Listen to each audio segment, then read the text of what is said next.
Tuhan bersamamu.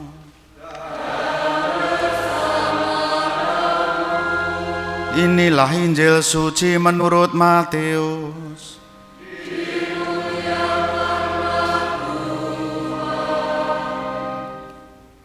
Sekali peristiwa Yesus bersabda kepada 12 muridnya, "Janganlah kamu takut kepada mereka yang memusuhimu, karena tidak ada sesuatu pun yang tertutup yang tidak akan dibuka, dan tidak ada sesuatu pun yang tersembunyi yang tidak akan diketahui.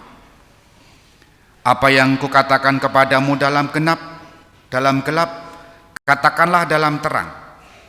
Dan apa yang dibisikkan ke telingamu, beritakanlah dari atas atap rumah. Dan janganlah kamu takut kepada mereka yang hanya dapat membunuh tubuh, tetapi yang tidak berkuasa membunuh jiwa. Tetapi takutlah Dia yang berkuasa membinasakan baik jiwa maupun tubuh di dalam neraka. Bukankah burung pipit dijual seduit 2 ekor? Namun tak seorang pun daripadanya akan jatuh ke bumi di luar kehendak Bapamu. Dan kamu, rambut kepalamu pun semuanya telah terhitung. Sebab itu janganlah kamu takut, karena kamu lebih berharga daripada banyak burung pipit.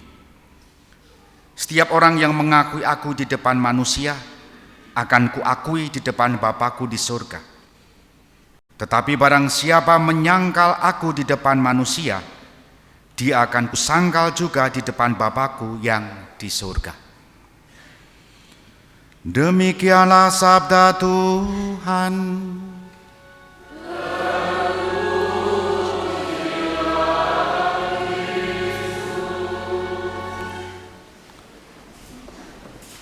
Saudara-saudari yang terkasih, selamat pagi berkah dalam.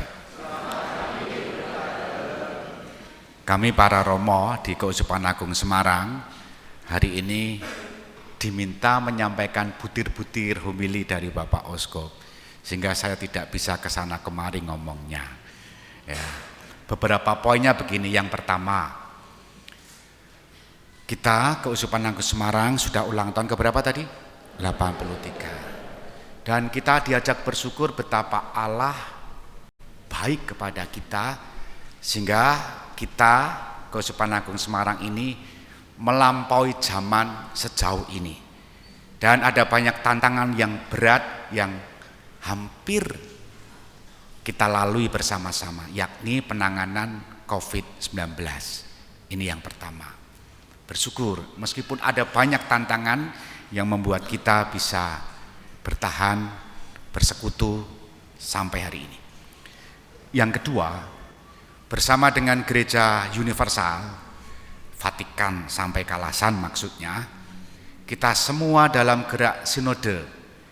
Dulu tahun 2022 atau 2001, bersama dengan Gereja Universal kita mengadakan sinode, misi, partisipasi, dan komunio. Perutusan, ambil bagian atau keterlibatan, dan juga persekutuan. Dan tahun yang lalu kita ambil bagian dalam itu, dalam sinode. Sinode itu oleh Bapak Uskup Agung kita dimaknai sebagai lungguh bareng, rembuk bareng, duduk bersama, berpikir bersama. Sejalan dengan arah atau gerak Gereja Universal yang seperti itu, gereja kita, Gereja Keuskupan Agung Semarang, juga akan ambil bagian dalam sinode lagi. Sinode tadi kan rembuk bareng, lungguh bareng kan? Dalam hal apa? Dalam hal sinode pendidikan.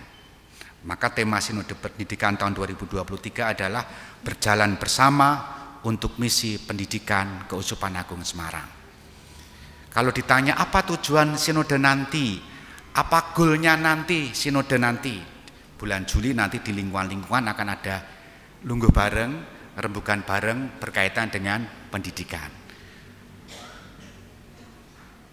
Goalnya, tujuannya tidak lantas kemudian mendirikan sekolah Katolik, bukan itu. Kemudian membiayai mereka yang putus sekolah, bukan itu.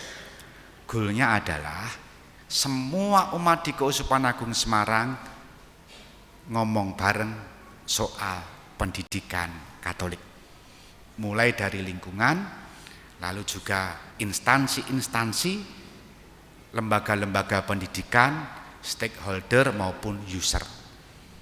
Itu yang dimau oleh Bapak Uskup. Maka nanti bulan Juli akan ada sinode itu.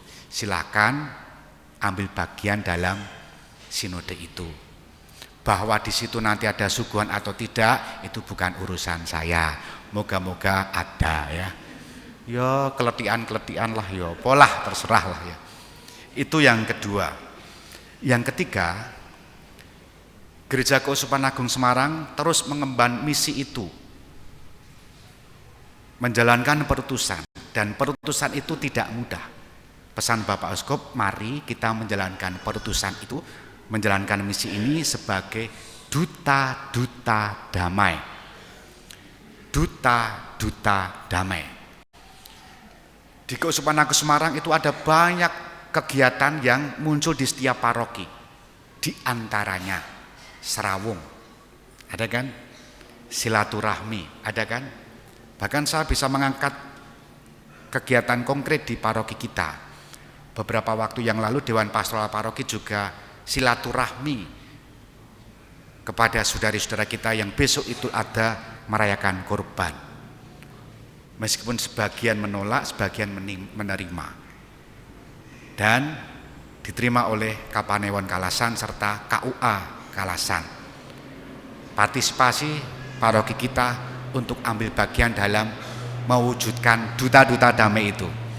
Ada banyak cara, tapi itu misi yang perlu kita usahakan meskipun tantangannya tidak mudah. Terkait dengan itu Bapak Uskup mengingatkan, bacaan hari ini bicara mengenai jangan takut, ya kan? Kalau tadi saya hitung, Tuhan Yesus menyebut 3 kali jangan takut ya. Jangan takut, jangan takut, jangan takut. Dan teks Injil ini pernah menjadi bahan refleksi semangat hidup Santo Yohanes Paulus II. Nah, wilayah JP itu harus ingat ini. Sapa wilayah JP itu iki ngacung? Wilayah JP itu. Wilayah JP itu Prano, JP itu. Santo Yohanes Paulus II ini pernah menulis, merefleksikan don't be afraid. 1, 2 kata, jangan takut, bukunya tebal. Didasarkan pada sabda Tuhan ini. Dan kalau itu dihidupi menjadi darasan, didaraskan dalam hidup, kita tidak akan pernah takut kepada siapapun.